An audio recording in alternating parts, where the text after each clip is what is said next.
Before we begin, make sure to like and subscribe and comment down the most haunted place in your town. The family paid me to stay in their house for 2 weeks, but they've been home the entire time. Jenna Costa, professional house sitter, been doing this for 4 years, making decent money watching people's homes while they vacation. Feed pets, water plants, collect mail, make the house look occupied so burglars stay away. Simple work. The Harrington family hired me for their place in Portland suburbs. Big house, nice neighborhood, 2-week vacation in Europe. Standard gig. They showed me around, gave me emergency contacts, left detailed instructions. Mr. and Mrs. Harrington, their 2 kids, Emma and Lucas, ages 8 and 10. Normal family, normal house. They left Monday morning. I watched them load suitcases, pile into their SUV, drive away. Waved goodbye from the front porch.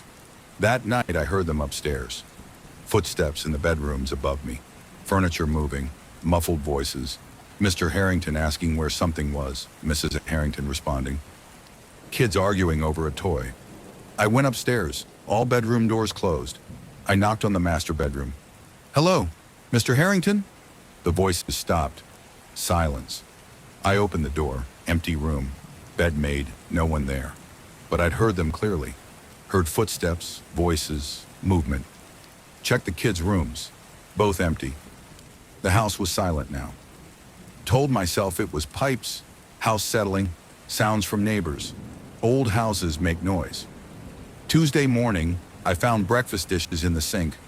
2 adult plates, 2 children's plates, eggs and toast, coffee mugs, juice glasses. Still warm, recently used. I'd been the only one in the house.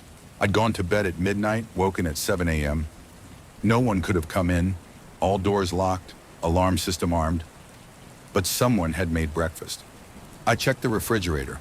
Eggs missing, bread missing, orange juice half empty. Someone had cooked and eaten breakfast. Tuesday night, I heard them again. Family dinner sounds from the dining room. Plates clinking, utensils scraping. Conversation. Mr. Harrington talking about his workday. Mrs. Harrington discussing Emma's school project. Lucas complaining about his food. I walked into the dining room. Empty. No people, no food, no dishes. But the chairs were pulled out from the table. Slightly warm, like someone had just been sitting in them.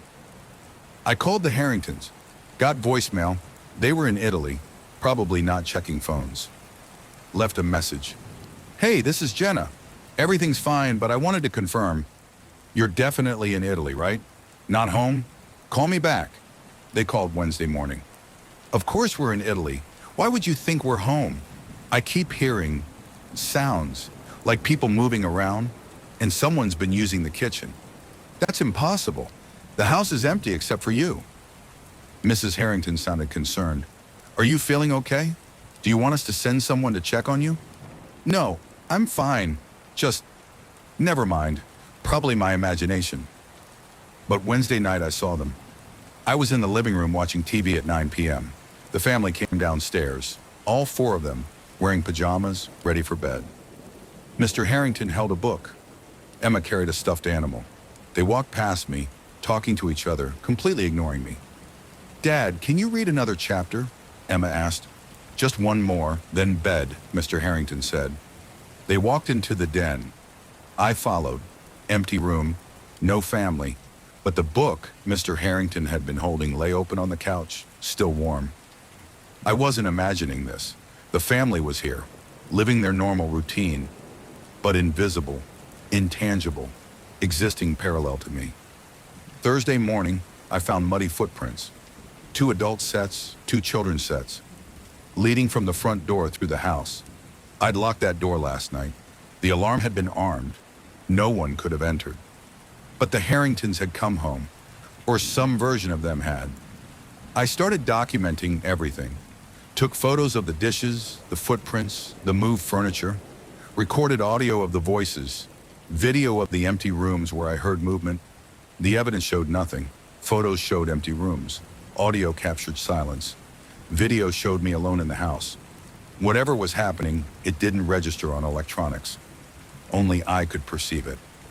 By Friday, I was seeing them constantly. The family having breakfast while I made coffee. Emma doing homework at the kitchen table. Lucas playing video games in the den. Mr. and Mrs. Harrington reading in the living room. All of them translucent, ghostly, but clearly present, living their normal lives, unaware of me, or aware but not caring. Sometimes Mr. Harrington would walk through me, literally through me, his ghostly form passing through my physical body. It felt like being immersed in cold water, just for a second, then he'd be past me. I tried communicating. "Can you hear me? Do you know I'm here?" They never responded, just continued their routines, meals, homework, TV time, bedtime, a perfect nuclear family existing as ghosts in their own home. Saturday morning, I called Mrs. Harrington again.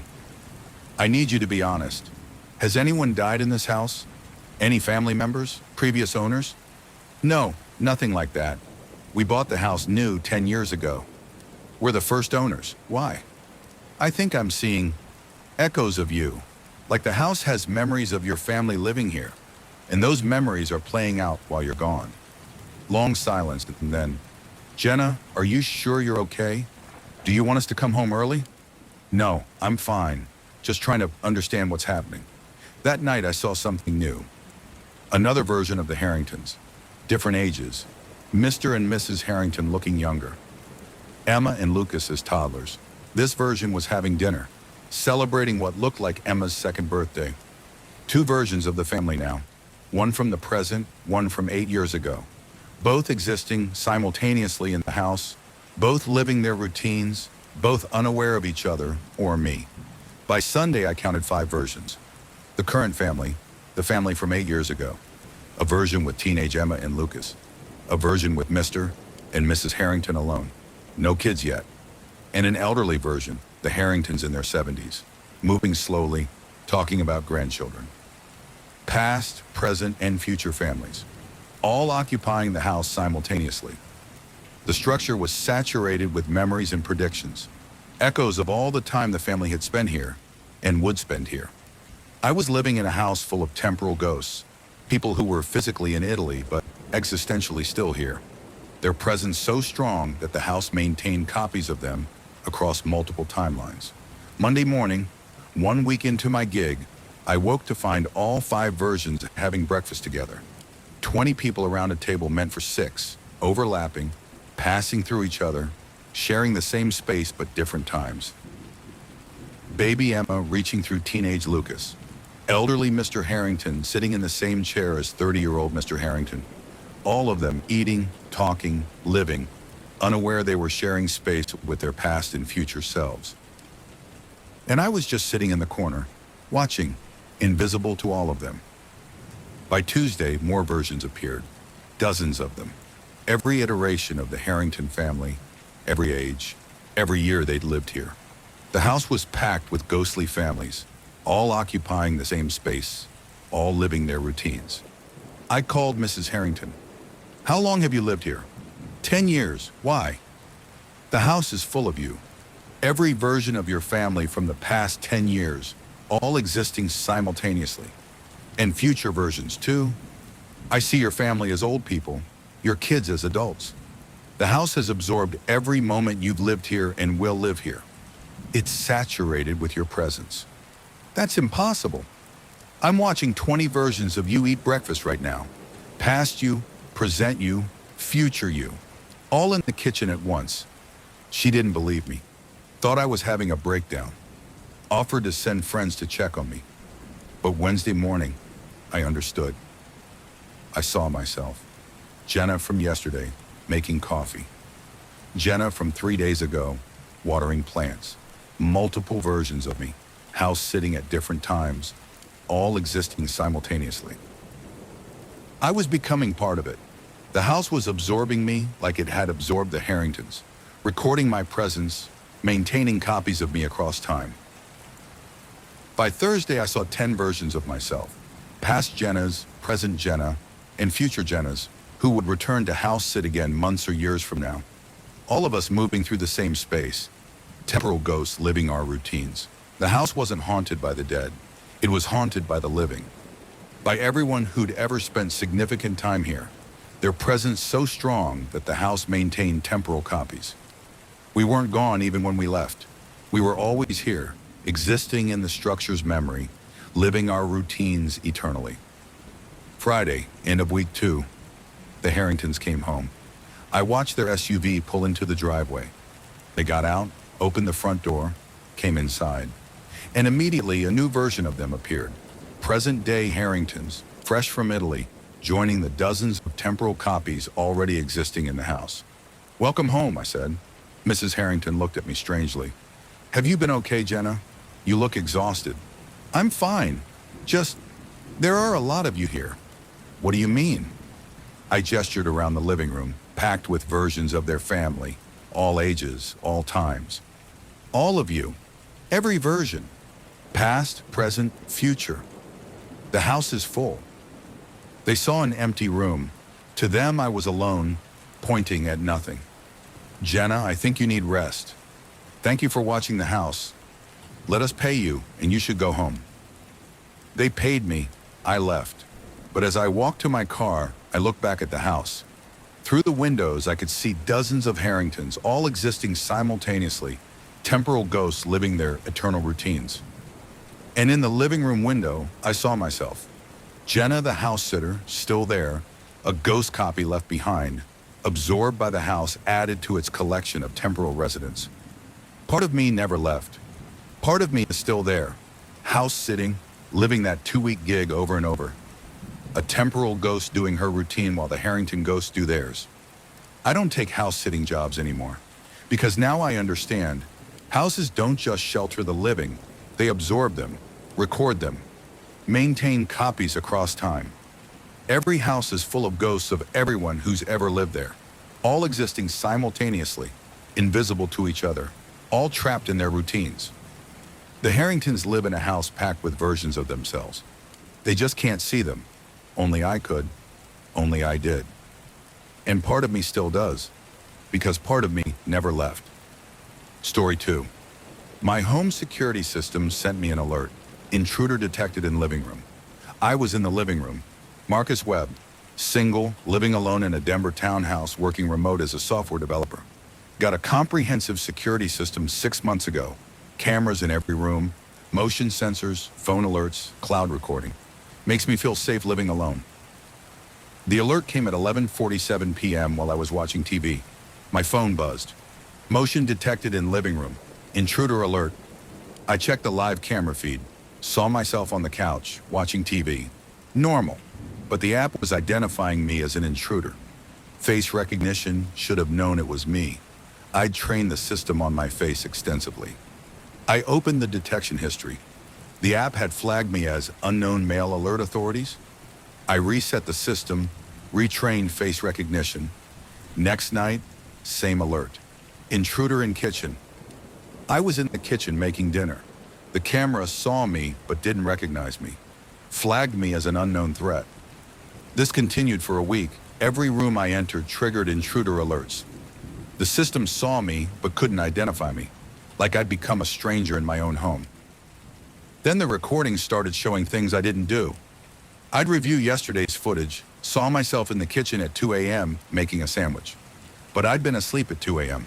Saw myself in the living room at 3:30 a.m. standing motionless, staring at the wall, but I'd been in bed. The cameras were recording me doing things I didn't remember doing. Activities during times I was asleep or in different rooms. I checked the timestamps. They were accurate. 2 a.m. was 2 a.m., 3:30 a.m. was 3:30 a.m., but I had no memory of being awake making sandwiches, standing in living rooms. Was I sleepwalking? I set up additional recording. A camera aimed at my bed, recording all night. Next morning I reviewed it. Saw myself sleeping peacefully from midnight to 7 a.m. No sleepwalking. But the living room camera showed me downstairs at 2:15 a.m., sitting on the couch watching TV, while the bedroom camera showed me asleep upstairs. Two versions of me, existing simultaneously in different rooms. Both real, both recorded, both impossible. I called the security company. Tech support insisted the system was functioning correctly. Maybe you have an identical twin you don't know about, the technician joked.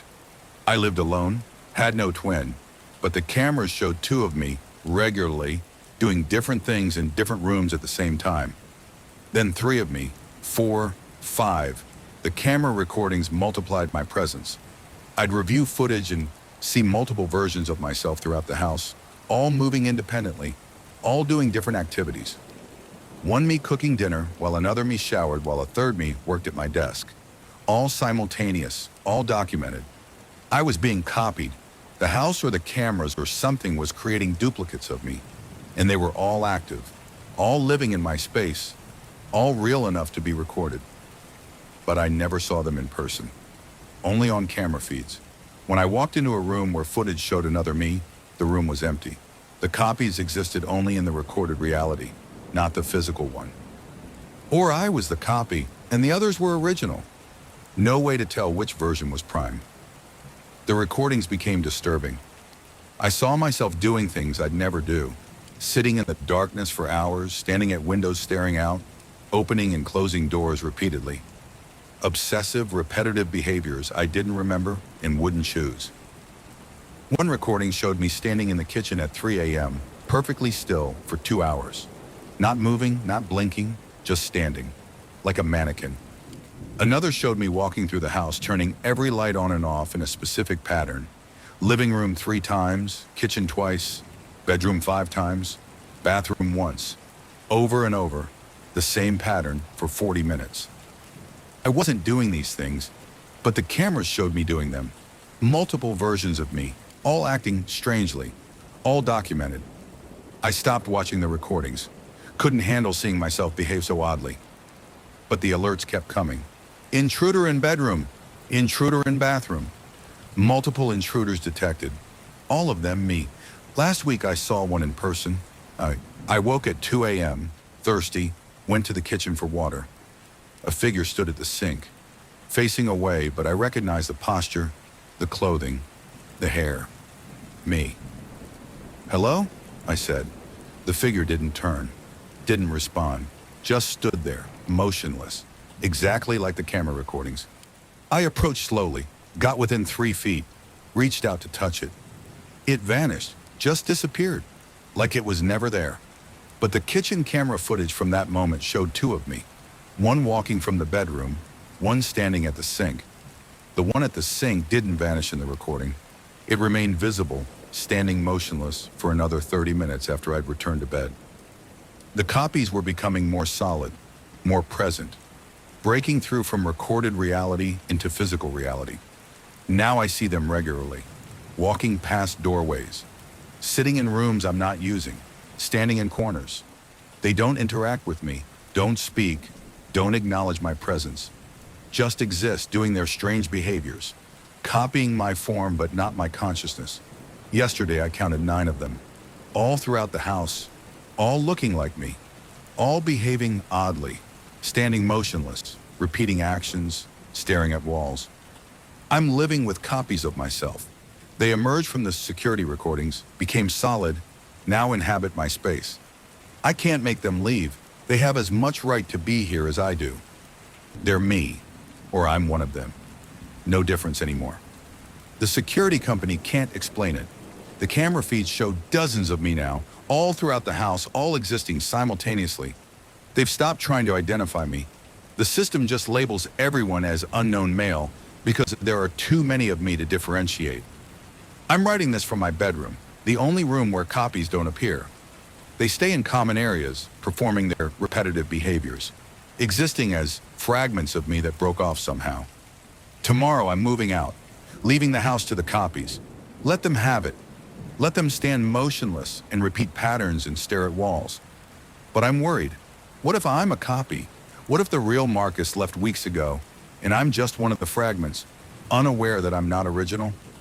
What if we're all copies and the original Marcus is long gone and the house is just filled with his recorded ghosts, all thinking, we're the real one?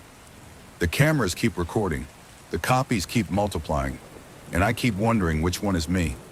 If any of us are, or story 3, my landline answering machine has 847 messages, all from me, all saying, don't come home. Patricia Owens, 54, divorced, living alone in a Boston apartment. I keep a landline for emergencies, old habit from before cell phones. Rarely use it, but it's there, with an old school answering machine that records on magnetic tape. Last Tuesday, I came home to find the message light blinking. Check the counter, 847 messages. That's impossible. The tape holds maybe 30 messages maximum. But the counter showed 847. I press play. My voice. Pat, this is Pat. Don't come home. Something's wrong with the apartment. Stay away. Next message. Also my voice. Pat, it's me. I'm serious. Don't come home. The apartment isn't safe. Stay with friends. All 847 messages were from me. Different recordings, different wordings, but all saying the same thing. Don't come home. I hadn't left any messages.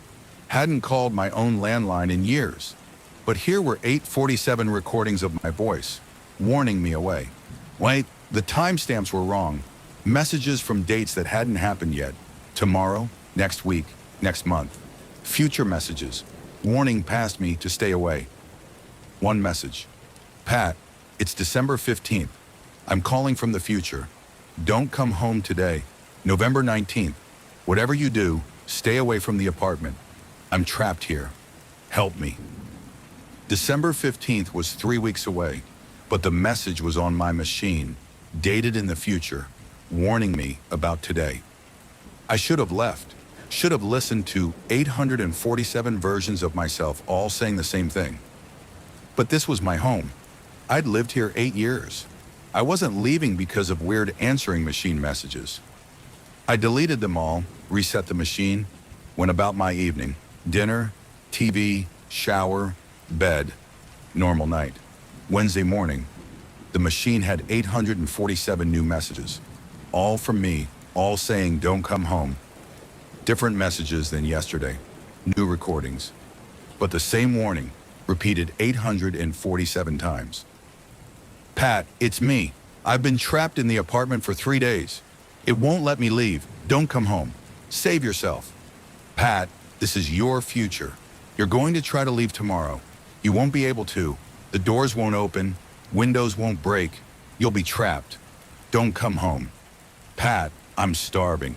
It's been a week. I can't get out. There's food, but I'm too weak to move. Don't come home. Don't trap yourself like I did. Messages from future versions of me, all trapped, all warning past me not to make the same mistake. I tried to leave, packed a bag, headed for the door. It wouldn't open. The knob turned, the deadbolt slid, but the door remained sealed, like it was welded shut. I tried the windows, wouldn't open. Tried to break them. The glass wouldn't crack. I hit it with a chair, with a lamp, with everything I could lift. Glass stayed intact. You called 911 from my cell. I'm trapped in my apartment. Doors won't open. Windows won't break. I need help. They sent police. I heard them outside, knocking, trying the door. But from inside, I heard nothing. Saw nothing through the peephole. The police were on the other side of a door that had become a dimensional barrier. My cell phone worked for that one call, then lost signal. No bars, no Wi-Fi, no connection. I was isolated, cut off, trapped. The answering machine kept recording. Every hour, a new message from future me. Pat, it's been 3 days. I'm rationing food. Water still works. Electricity still works. But I can't leave. Don't come home. Pat, it's been a week. I've tried everything. The apartment is a cage. It looks normal, but it's a trap. I can't escape. Pat, it's been 2 weeks. I'm seeing things. Multiple versions of me, walking through the apartment. I think there are other Pats who got trapped. We're all here, all stuck in different times, all existing simultaneously. I started seeing them too. Other versions of myself walking through my apartment. Different ages, younger me, older me from different time periods. All trapped here, all existing in the same space but different times. The apartment was a temporal trap. It had captured me and all my possible selves, past versions, future versions, alternate versions. We were all imprisoned here, repeating our routines, unable to escape, though food appeared in the refrigerator. Not fresh food, recycled food. Meals I'd eaten reappearing. allowing me to eat them again. The apartment was looping my resources, preventing me from running out, but also preventing me from leaving. I've been trapped for 3 weeks now, maybe 3 months, maybe 3 years. Time doesn't flow normally here. Days repeat, weeks loop, hours stretch or compress randomly. I've stopped counting, stopped trying to escape. The doors won't open, the windows won't break, the walls are solid. I'm imprisoned in my own apartment, living alongside versions of myself from different times. There are dozens of us now, all the pats who got trapped, all existing simultaneously. We see each other occasionally, walking through walls, sitting in chairs that are occupied, eating food that's already being eaten. We don't communicate. What would we say? We're all the same person, all trapped the same way, all experiencing the same imprisonment from different temporal angles. The answering machine keeps recording. Now I'm leaving messages for past me. Pat, don't come home. The apartment is a trap. It captured me. It'll capture you. Stay away. 847 messages from 847 different times I've been trapped. All warning the same thing. All ignored because I was already home when I heard them. I'm leaving another message now. Message 848. Warning past me, warning future me, warning all the Pats who will eventually come home and get trapped. Don't come home. The apartment won't let you leave. You'll be trapped with all the other versions of yourself, living in a temporal prison, existing across multiple times simultaneously. Don't come home. But it won't matter. Past me will come home anyway. Future me will come home anyway. We all come home, get trapped, leave warnings that are ignored. The cycle continues. The trap remains. The apartment keeps collecting versions of Patricia Owens, imprisoning us across time. If you're me, reading this somehow, listening to the answering machine messages, don't come home. There are 847 of me here already. Don't make it 848. But you will, because you always do. Because we always do. Welcome home, Pat. Join us in the trap. The apartment is waiting.